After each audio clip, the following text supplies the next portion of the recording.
ದಾವಣಗೆರೆ ಬೆಣ್ಣೆ ದೋಸೆ ಹೋಟೆಲ್ನಲ್ಲಿ ಮಾಡೋ ಥರನೇ ಟೆಕ್ಸ್ಚರ್ ಕೂಡ ಇದೆ, ಬಣ್ಣ ಕೂಡ ಇದೆ, ಹಾಗೆ ರುಚಿ ಕೂಡ ಅದ್ಭುತವಾಗಿತ್ತು. ಇದನ್ನು ಮಾಡೋದಕ್ಕೆ ಒಂದು ಇಂಗ್ರೀಡಿಯೆಂಟ್ನ ಖಂಡಿತ ಹಾಕಬೇಕಾಗತ್ತೆ, ಹಾಗೆ ಒಂದೆರಡು ಮೂರು ಟಿಪ್ಸ್ನ ಫಾಲೋ ಮಾಡಬೇಕಾಗತ್ತೆ. ಬನ್ನಿ ನೋಡ್ತಾ ಹೋಗೋಣ. ನಮಸ್ಕಾರ ಎಲ್ಲರಿಗೂ, ಚಾನೆಲ್ಗೆ ಸ್ವಾಗತ. ದೋಸೆ ಹಿಟ್ಟಿಗೆ ಹಾಕೋ ಪದಾರ್ಥಗಳನ್ನೇ ಇಲ್ಲಿ ಹಾಕಬೇಕು, ಆದರೆ ರೇಷಿಯೋ ಸ್ವಲ್ಪ ಹೆಚ್ಚು ಕಡಿಮೆ ಆಗುತ್ತೆ ಅಂತ ಹೇಳ್ಬೋದು. ಇಲ್ಲಿ ನಾನು 3.5 ಕಪ್ಪಷ್ಟು ಅಕ್ಕಿನ ತೊಗೊಂಡಿದ್ದೀನಿ. ನೀವು ನಿಮ್ಮ ಮನೆಯಲ್ಲಿ ಯಾವ ಕಪ್ಪನ್ನಾದರೂ ಬಳಸ್ಬೋದು. ಇಲ್ಲಿ ರೇಷಿಯೋ ಇಂಪಾರ್ಟೆಂಟ್ ಆಗುತ್ತೆ ಹೊರತು ಯಾವ ಕಪ್ಪು ಅನ್ನೋದಲ್ಲ. ಅದರಿಂದ ನಿಮ್ಮ ಮನೇಲಿ 1 ಕಪ್ಪನ್ನು ತೊಗೊಂಡು ನೀವು ಅದರಲ್ಲಿ ಅಳತೆ ಮಾಡ್ತಾ ಹೋಗಿ. ಹಾಗೆ ಅದೇ ಕಪ್ನಲ್ಲಿ 3/4 ಕಪ್ಪಷ್ಟು ನಾನು ಉದ್ದಿನ ಬೇಳೆನ ತೊಗೊಂಡಿದ್ದೀನಿ. 3.5 ಕಪ್ಪಷ್ಟು ಅಕ್ಕಿಗೆ 3/4 ಕಪ್ಪಷ್ಟು ಉದ್ದಿನ ಬೇಳೆನ ಹಾಕ್ಕೊಂಡಿದ್ದೀನಿ. ಹಾಗೆ ಅದೇ ಕಪ್ನಲ್ಲಿ ಮತ್ತೆ 1 ಕಪ್ಪಷ್ಟು ದಪ್ಪ ಅವಲಕ್ಕಿ ಅಥವಾ ಗಟ್ಟಿ ಅವಲಕ್ಕಿನ ತೊಗೊಂಡಿದ್ದೀನಿ. ನೀವು ಮೀಡಿಯಮ್ ಥಿಕ್ನೆಸ್ ಇರೋ ಅವಲಕ್ಕಿ ಆದರೆ 1.5 ಕಪ್ಪಷ್ಟು ಹಾಕ್ಕೊಳ್ಳಿ. ಹಾಗೆ 1 ಟೀ ಚಮಚದಷ್ಟು ಮೆಂತ್ಯ.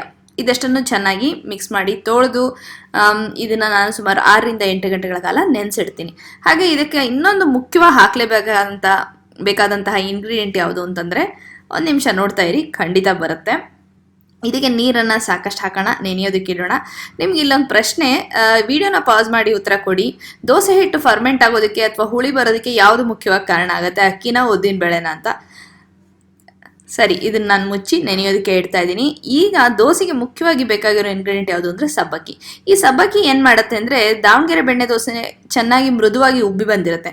ಹಾಗೆ ಉಬ್ಬಿ ಬಂದಿರೋ ದೋಸೆನ ಆ ಫ್ಲಫಿನೆಸ್ನ ಹಿಡಿದಿಡೋದೇ ಈ ಸಬ್ಬಕ್ಕಿ ಅಂತ ಹೇಳ್ಬೋದು. ಅಂದರೆ ಉಬ್ಬಿ ಬಂದಾಗ ಹಾಗೆ ಅದು ಸ್ಟಿಫ್ ಆಗಿ ಉಳಿಯೋದಕ್ಕೆ ಕಾರಣ ಆಗೋದು ಈ ಸಬ್ಬಕ್ಕಿನ ನಾನು 3/4 ಕಪ್ಪಷ್ಟು ತೊಗೊಂಡಿದ್ದೀನಿ. ಅದೇ ಕಪ್ನಲ್ಲಿ ಇದನ್ನು ಚೆನ್ನಾಗಿ ತೊಳೆದು ಒಮ್ಮೆ ಇದನ್ನು ನೆನೆಸಿಡ್ತಾ ಇದ್ದೀನಿ. ಇದನ್ನು ಸಪ್ರೇಟಾಗಿ ಯಾಕೆ ನೆನೆಸಿಡ್ತಾ ಇದ್ದೀನಿ ಅಂದರೆ, ಇದು ಒಂದು 2ರಿಂದ 3 ಗಂಟೆಗಳ ಕಾಲ ನೆಂದರೆ ಸಾಕು. ರಾತ್ರಿ ಹಿಟ್ಟನ್ನು ರುಬ್ಬಿಟ್ಟು ರುಬ್ಬಬೇಕಾದ್ರೆ ನೀವು ಸಬ್ಬಕ್ಕಿನ ಜೊತೆಗೆ ಹಾಕ್ಕೊಂಡು ರುಬ್ಬೋದು. ಬೆಳಗ್ಗೆ ಹುಳಿ ಬಂದಾಗ ಅಥವಾ ಫರ್ಮೆಂಟೇಷನ್ ಆದಮೇಲೆ ಹಿಟ್ಟು ಈ ಥರ ಕಾಣಿಸ್ತಿತ್ತು. ಸ್ವಲ್ಪ ಗಟ್ಟಿಯಾಗಿ ಹಿಟ್ಟನ್ನು ರುಬ್ಬಿಟ್ಕೊಂಡಿದ್ದೆ, ಯಾಕೆಂದರೆ ನೀರನ್ನು ನಾವು ಆಮೇಲೆ ಹಾಕ್ಕೋಬೋದು. ಹಾಗಾಗಿ ಅದರ ಹಿಟ್ಟನ್ನು ನೀರಾಗಿ ಮಾತ್ರ ರುಬ್ಕೋಬೇಡಿ. ರುಚಿಗೆ ತಕ್ಕಷ್ಟು ಉಪ್ಪನ್ನು ಈಗ ಬೇಕಾದರೂ ನೀವು ಹಾಕೋಬೋದು, ಅಥವಾ ಸ್ವಲ್ಪ ಹಿಟ್ಟನ್ನು ತೊಗೊಂಡು ನಾವು ಅದನ್ನು ನೀರನ್ನು ಸೇರಿಸ್ಕೊಂಡು ದೋಸೆ ಹಾಕೋ ಹದಾನ ಮಾಡ್ಕೋತೀವಲ್ಲ, ಆವಾಗ ಬೇಕಾದರೂ ಹಾಕೋಬೋದು. ನಾನು ಒಟ್ಟಿಗೆ ಇಲ್ಲಿ ಉಪ್ಪನ್ನು ಸೇರಿಸ್ಕೋತಾ ಇದ್ದೀನಿ. ಆಮೇಲೆ ಸ್ವಲ್ಪ ಪ್ರಮಾಣದ ಹಿಟ್ಟನ್ನು ತೊಗೊಂಡು ಒಂದು ಪಾತ್ರೆಯಲ್ಲಿ ಅದಕ್ಕೆ ನೀರನ್ನು ಹಾಕ್ಕೊಂಡು ದೋಸೆ ಮಾಡ್ಕೊಳ್ಳೋ ಹದಕ್ಕೆ ಅದನ್ನು ತಯಾರು ಮಾಡ್ಕೋತೀನಿ. ದಾವಣಗೆರೆ ದೋಸೆನ ಸಾಮಾನ್ಯ ಮಸಾಲೆ ದೋಸೆ ಎಲ್ಲ ಹಾಕೋ ಹಾಗೆ ಬರೆಯೋದಿಲ್ಲ ತವಾ ಮೇಲೆ, ಅದನ್ನು ಒಂದು ರೀತಿ ಎರಿಸ್ತಾರೆ. ನಿಮಗೆ ಗೊತ್ತಾಗತ್ತೆ ಮುಂದೆ ವಿಡಿಯೋದಲ್ಲಿ. ಈಗ ನೋಡಿ, ನಾನು ಇಷ್ಟು ಹಿಟ್ಟನ್ನು ತೊಗೊಂಡಿದ್ದೀನಿ ಒಂದು ಪಾತ್ರೆಯಲ್ಲಿ. ಇದಕ್ಕೆ ನಾನು ನೀರನ್ನು ಹಾಕ್ಕೊಂಡು ಹದಾನ ಸರಿ ಮಾಡ್ಕೋತೀನಿ. ಎಷ್ಟು ನೀರು ಹಾಕಬೇಕು ಅಂತಂದರೆ, ಸುಮಾರು ಇಷ್ಟು ಪ್ರಮಾಣದ ಹಿಟ್ಟಿಗೆ ನಾನು ಒಂದು 2 ಸೌಟಷ್ಟು ಹಾಕ್ಕೊಂಡೆ. ದೋಸೆ ಹಿಟ್ಟು ಒಂದು ರೀತಿ ರನ್ನಿಂಗ್ ಕನ್ಸಿಸ್ಟೆನ್ಸಿಲಿ ಇರಬೇಕು ಅಂತ ಹೇಳ್ಬೋದು.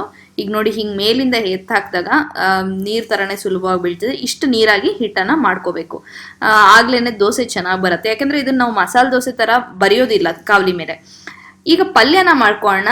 ಸಾಮಾನ್ಯ ಬೆಣ್ಣೆ ದೋಸೆ ಜೊತೆಗೆ ಬಿಳಿ ಪಲ್ಯ ಇರುತ್ತೆ, ಆಲೂಗೆಡ್ಡೆದು. ಒಗ್ಗರಣೆ ಕೂಡ ಇರೋದಿಲ್ಲ.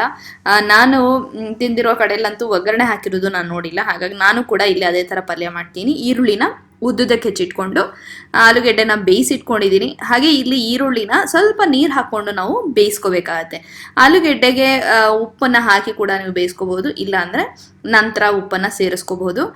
ಒಂದು ಪಾತ್ರೆಯಲ್ಲಿ ಸ್ವಲ್ಪ ನೀರನ್ನು ಹಾಕಿ ಈ ಈರುಳ್ಳಿನ ಬೇಯೋದಕ್ಕೆ ಇಡೋಣ. ಈರುಳ್ಳಿ ಚೆನ್ನಾಗಿ ಬೆಂದ ಮೇಲೆ ಇದಕ್ಕೆ ನಾವು ಬೇಯಿಸಿಟ್ಟಿರೋ ಆಲೂಗೆಡ್ಡೆನ ಸೇರಿಸ್ಕೋಬೇಕಾಗತ್ತೆ. ಅದು ಆಲೂಗೆಡ್ಡೆನ ಪುಡಿ ಮಾಡಿಕೊಂಡು ಈಗ ಈರುಳ್ಳಿನ ಬೇಯೋದಕ್ಕೆ ಇಡ್ತಾ ಇದ್ದೀನಿ. ಈಗ ಬೆಂದು ಕೂಡ ಆಗಿದೆ ಈರುಳ್ಳಿ, ಈ ಥರ ಚೆನ್ನಾಗಿ ಬೇಯಬೇಕು. ಇದಕ್ಕೆ ನಾನು ಆಲೂಗೆಡ್ಡೆನ ಪುಡಿ ಮಾಡಿ ಹಾಕೋತೀನಿ. ಹಾಗೆ ರುಚಿಗೆ ತಕ್ಕಷ್ಟು ಉಪ್ಪನ್ನು ಸೇರಿಸ್ಕೊತೀನಿ. ತುಂಬಾ ಸಿಂಪಲ್ ಆಗಿರೋ ಪಲ್ಯ ಅಂತ ಹೇಳ್ಬೋದು. ಇದರೊಳಗೆ ಒಗ್ಗರಣೆ ಇರೋದಿಲ್ಲ, ಖಾರ ಇರೋದಿಲ್ಲ, ಉಪ್ಪನ್ನು ಮಾತ್ರ ಸೇರಿಸಿರ್ತಾರೆ. ಯಾಕೆಂದರೆ ಚಟ್ನಿನ ಸ್ವಲ್ಪ ಖಾರವಾಗಿ ಮಾಡಿರ್ತಾರೆ ಇದ್ರ ಜೊತೆಗೆ, ಹಾಗಾಗಿ 2 ಬ್ಯಾಲೆನ್ಸ್ ಆಗುತ್ತೆ ಅಂತ ಹೇಳ್ಬೋದು.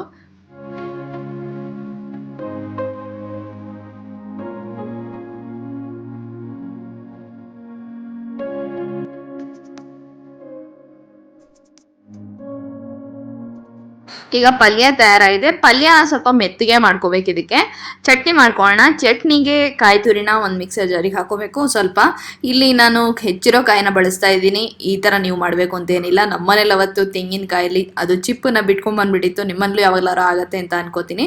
ಅದನ್ನು ಹೆಚ್ಚಿ ಈ ಥರ ಮಿಕ್ಸರ್ನಲ್ಲಿ ಒಮ್ಮೆ ಅದನ್ನು ಪೇಸ್ಟ್ನ ತಯಾರು ಮಾಡ್ಕೊಂಡಿದ್ದೀನಿ. ಯಾಕೆಂದರೆ ಬೇರೆ ಸಾಮಗ್ರಿಗಳನ್ನ ಆಮೇಲೆ ಹಾಕಿದಾಗ ಹೆಚ್ಚಿಗೆ ಮಿಕ್ಸರ್ ಓಡಿಸೋ ಅಗತ್ಯ ಇರಲ್ಲ ಅಂಥೇಳಿ. ಹಾಗೆ ಒಂದು 2-3 ಮೆಣಸಿನ್ಕಾಯಿನ ಹಾಕೋಬೇಕು. ಕೆಲವೊಬ್ಬರು ಮೆಣಸಿನ್ಕಾಯಿ ಮೆಣಸಿನ್ಕಾಯಿನ ಇದಕ್ಕೆ ಬೇಯಿಸ್ಕೊಂಡು ಕೂಡ ಹಾಕೋತಾರೆ. ಹಾಗೆ ಸ್ವಲ್ಪ ಹುಣಸೆ ಹಣ್ಣನ್ನ ತಗೊಂಡಿದ್ದೀನಿ, ರುಚಿಗೆ ತಕ್ಕಷ್ಟು ಉಪ್ಪು. ಹಾಗೆ ಇನ್ನೆರಡು ಪದಾರ್ಥಗಳು ತುಂಬಾ ಮುಖ್ಯವಾದ್ದು ಚಟ್ನಿಲಿ, ಅದು ದಾವಣಗೆರೆ ಬೆಣ್ಣೆ ದೋಸೆಗೆ. ಅದು ಯಾವುದು ಅಂದರೆ ಒಂದು ಲವಂಗ ಮತ್ತು ಒಂದು ಏಲಕ್ಕಿ. ಇದೆರಡಂತೂ ಹಾಕ್ಲೇಬೇಕಾಗತ್ತೆ. ಚಟ್ನಿ ವಿಶೇಷವಾಗಿ ರುಚಿ ಕೊಡೋದು, ಬೇರೆ ಥರ ಅನ್ಸೋದು ಇದರಿಂದ ಅಂತ ಹೇಳ್ಬೋದು. ಚಟ್ನಿ ತಯಾರಾಗಿದೆ. ಇದಕ್ಕೊಂದು ಒಗ್ಗರಣೆನ ಹಾಕೊಂಡಿದ್ದೀನಿ. ಎಣ್ಣೆ, ಸಾಸಿವೆ, ಉದ್ದಿನ ಬೇಳೆ, ಕರಿಬೇವಿನ ಸೊಪ್ಪು, ಸಾಮಾನ್ಯವಾಗಿ ಎಲ್ಲ ಚಟ್ನಿಗೆ ಹಾಕೋತಾರತ್ತೆ. ಆ್ಯಕ್ಚುಲಿ ಒಗ್ಗರಣೆ ಹಾಕೋ ಅವಶ್ಯಕತೆನೂ ಇಲ್ಲ, ಹಾಗೆ ಕೊಡ್ತಾರೆ ಕೆಲವು ಹೋಟ್ಲುಗಳಲ್ಲಿ. ಈಗ ಕಾವಲಿ ಕಾದಿದೆ, ಅದಕ್ಕೆ ಸ್ವಲ್ಪ ಎಣ್ಣೆನ ಸವರಿ ಮತ್ತೆ ನೀರನ್ನ ಹಾಕೊಂಡಿದ್ದೀನಿ. ಯಾಕೆಂದ್ರೆ ಶಾಖನ ಒಂದು ರೀತಿ ಹದಕ್ಕೆ ತರೋದಕ್ಕೆ ಅಂತ ಹೇಳ್ಬೋದು. ಈ ತರ ಕಾವಲಿ ಕರೆಕ್ಟಾಗಿ ಕಾದಿದೆ ಅಂತ ಗೊತ್ತಾದ್ಮೇಲೆ ದೋಸೆ ಹಿಟ್ಟನ್ನ ಈ ರೀತಿ ಕಾವಲಿ ಪೂರ್ತಿ ಎರ್ಚಬೇಕಾಗತ್ತೆ. ನನ್ಗೆ ಇಲ್ಲಿ ವಿಡಿಯೋ ಎಡಿಟ್ ಮಾಡ್ತಿದ್ದಾಗ ಅನಿಸಿತ್ತು ನಂಗೆ ದೋಸೆ ಹಿಟ್ಟನ್ನ ಕಾವಲಿ ಮೇಲೆ ಎರ್ಚೋದಕ್ಕೆ ಬರೋದಿಲ್ಲ ಅಂತೇಳಿ. ಆದ್ರೂ ಕೂಡ ಒಂದು ಪ್ರಯತ್ನ ಇದೆ. ಈ ರೀತಿ ಎರ್ಚಿದ್ಮೇಲೆ ಇದನ್ನ ಹಾಗೆ ಸ್ವಲ್ಪ ಅಲ್ಲಲ್ಲೇ ಹರಡೋದಕ್ಕೆ ಪ್ರಯತ್ನ ಪಡಿ. ಸಾಮಾನ್ಯವಾಗಿ ಅಂಚು ಒಂದೇ ಥರ ಅಂದರೆ ಒಂದೇ ರೀತಿ ಶೇಪು, ಮಸಾಲೆ ದೋಸೆ ಇದೆಲ್ಲ ಬಂದ ಹಾಗೆ ಇರೋದಿಲ್ಲ. ಇಲ್ಲಿ ನೀವು ಒಂದು ಗಮನಿಸ್ಬೋದು, ದೋಸೆ ಹಿಟ್ಟು ನೀರಾಗಿರೋದ್ರಿಂದ ದೊಡ್ಡ ದೊಡ್ಡ ತೂತುಗಳು ಕಾಣಿಸ್ತಾ ಇದೆ ದೋಸೆನಲ್ಲಿ. ಮತ್ತೆ ಬೆಣ್ಣೆನ ಎಲ್ಲ ದಿಕ್ಕಿನಲ್ಲೂ, ಅಂದರೆ ಅಷ್ಟು ದಿಕ್ಕು ಅಂತಲೂ ಹೇಳ್ತಾರಲ್ಲ ಹಾಗೆ ಪ್ರತಿಯೊಂದು ಕಡೆಗೂ ಬೆಣ್ಣೆನ ಹಾಕೊಡಿ ಧಾರಾಳವಾಗಿ, ಅದೇ ರುಚಿ ಕೊಡೋದು. ಹಿಟ್ಟು ನೀರಾಗಿದ್ದಾಗ ದೋಸೆ ಹಿಟ್ಟನ್ನು ಎರ್ಚಿದಾಗ ಅದು ದೊಡ್ಡ ದೊಡ್ಡ ತೂತುಗಳಾಗತ್ತೆ ದೋಸೆನಲ್ಲಿ. ಆವಾಗ ಬೆಣ್ಣೆ ಹಾಕಿದಾಗ ಅದು ಚೆನ್ನಾಗಿ ಒಳಗೆ ತನಕ ಇಳಿದು ಗರಿಗರಿಯಾಗಿ ಬೇಯೋದಕ್ಕೆ ಸಹಾಯ ಆಗುತ್ತೆ. ಇದೇ ದಾವಣಗೆರೆ ಬೆಣ್ಣೆ ದೋಸೆ ಹಿಂದಿರೋ ಸೀಕ್ರೆಟ್ ಅಂತಾನೂ ಹೇಳ್ಬೋದು. ಎರಡು ಟಿಪ್ಸ್ ಏನು ಅಂತಂದ್ರೆ, ಒಂದು ಹಿಟ್ಟನ್ನ ನೀರಾಗಿ ಮಾಡ್ಕೊಳ್ಳೋದು, ಹಾಗೆ ಆ ದೊಡ್ಡ ದೊಡ್ಡ ತೂತುಗಳಾದಾಗ ಎಲ್ಲೆಲ್ಲಿದೆಯೋ ಅಲ್ಲೆಲ್ಲ ಚೆನ್ನಾಗಿ ಬೆಣ್ಣೆನ ಸೇರಿಸ್ಕೊಳ್ಳೋದು. ದೋಸೆನ ಈ ಥರ ಮಗ್ಚ್ ಹಾಕೊಂಡ್ಮೇಲೆ ಮತ್ತೆ ಖಂಡಿತ ಬೆಣ್ಣೆನ ಹಾಕೊಳ್ಳಿ. ಈಗ ಬೆಣ್ಣೆ ಹಚ್ಚೋದ್ರಿಂದ ಏನಾಗುತ್ತೆ ಅಂದರೆ ಆಮೇಲೆ ಒಂದು ರೀತಿ ಬಣ್ಣ ಬರತ್ತಲ್ಲ, ಅದು ಬರೋದಕ್ಕೆ ಸಾಧ್ಯ ಆಗೋದೇನೆ ಈ ಸ್ಟೇಜ್ನಲ್ಲಿ. ಇದಕ್ಕೆ ಬೆಣ್ಣೆನ ಹಾಕೊಂಡಾಗ ಜಾಸ್ತಿ ಹೊತ್ತೇನು ಬೇಯಿಸ್ಕೊಳ್ಳೋದು ಬೇಡ. ತಿರುಗಿಸಿ ಹಾಕೊಂಡ್ಮೇಲೆ ಬೆಣ್ಣೆನ ಕರಗಿದ ತಕ್ಷಣ ಇದನ್ನ ಮತ್ತೆ ವಾಪಸ್ಸು ಮಗ್ಚ್ ಹಾಕೊಳ್ಳಿ. ಇಲ್ಲಿ ಇನ್ನೊಂದು ಮುಖ್ಯವಾದ ಅಂಶ ನೀವು ಜ್ಞಾಪಕ ಇಟ್ಕೋಬೇಕಾಗಿರೋದು ಏನು ಅಂದರೆ, ಬೆಣ್ಣೆನ ರೂಮ್ ಟೆಂಪ್ರೇಚರಲ್ಲೇ ಇಟ್ಕೊಳ್ಳಿ. ಅಂದರೆ ಫ್ರಿಜ್ಜಿಂದ ಡೈರೆಕ್ಟಾಗಿ ತೆಗೆದು ದೋಸೆಗೆ ಬೆಣ್ಣೆನ ಹಾಕ್ಬಿಡಿ, ಅದು ಕರಗೋದಕ್ಕೆ ಸುಮಾರು ಹೊತ್ತು ತಗೊಳುತ್ತೆ. ಬೆಣ್ಣೆ ರೂಮ್ ಟೆಂಪ್ರೇಚರಲ್ಲಿ ಇದ್ದಾಗ ತುಂಬ ಮೆತ್ತಗಿರುತ್ತೆ. ದೋಸೆ ಮೇಲೆ ಹಾಕಿದ ತಕ್ಷಣ ಕರ್ಗೋಗುತ್ತೆ. ಆವಾಗ ದೋಸೆ ಕ್ರಿಸ್ಪಿಯಾಗಿ ಬರುತ್ತೆ, ಗರಿಗರಿಯಾಗಿ ಬರುತ್ತೆ. ಇಲ್ಲಿ ನಿಮಗೆ ಎಷ್ಟು ಸುಂದರವಾಗಿ ಬಣ್ಣ ಬಂದಿರೋದು ಕಾಣಿಸ್ತಿದೆ ಅಲ್ಲ, ಟೆಂಪ್ಟಿಂಗ್ ಆಗಿದೆ ಅಂತ ಅನ್ಕೋತೀನಿ. ನಿಮಗೂ ತಿನ್ನಬೇಕು ಅಂತ ಆಸೆ ಆಗ್ತಿದೆ ಅಲ್ವಾ? ಖಂಡಿತ ನಾ ಇಲ್ಲಿ ಹೇಳಿರೋ ಎಲ್ಲ ಟಿಪ್ಸು ಮತ್ತು ರೇಷಿಯೋನ ಫಾಲೋ ಮಾಡಿ. ದೋಸೆ ತುಂಬಾ ಚೆನ್ನಾಗಿ ಬರುತ್ತೆ, ಕ್ರಿಸ್ಪಿಯಾಗಿರುತ್ತೆ, ರುಚಿ ಅಂತೂ ಅದ್ಭುತವಾಗಿರುತ್ತೆ. ಇಷ್ಟು ಹೇಳ್ತಾ ವಿಡಿಯೋ ಇಷ್ಟ ಆಗಿದ್ರೆ ಖಂಡಿತ ಶೇರ್ ಮಾಡಿ, ಲೈಕ್ ಮಾಡಿ, ಹಾಗೆ ಚಾನಲ್ಗೆ ಸಬ್ಸ್ಕ್ರೈಬ್ ಕೂಡ ಮಾಡ್ಕೊಳ್ಳಿ. ಮತ್ತೆ ಮುಂದಿನ ವಿಡಿಯೋದಲ್ಲಿ ಭೇಟಿ ಆಗೋಣ.